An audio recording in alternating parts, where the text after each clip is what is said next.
Nishikie iselete nene. Iselete mankele. Maybe wale wani. Who is there who went to help me with my phone to take to come? Help me.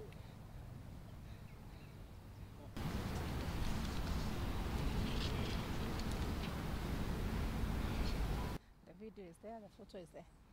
Yes.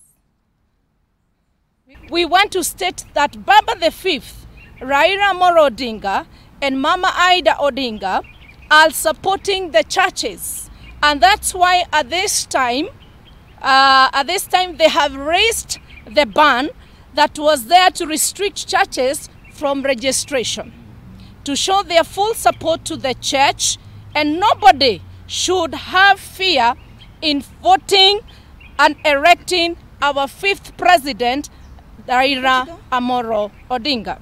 To those people who have been actually spreading propaganda about the designated president, Raila Odinga, he's not a muganga.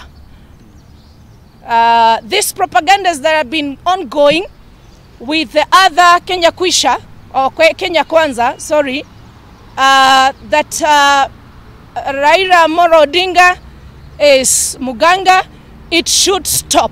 Raila Odinga has a very good agenda for the church, and it's not contrary what they have been saying, that actually once he's elected and putting this propaganda that Mama Ida ABCD, that he'll be against the church. He is for the church.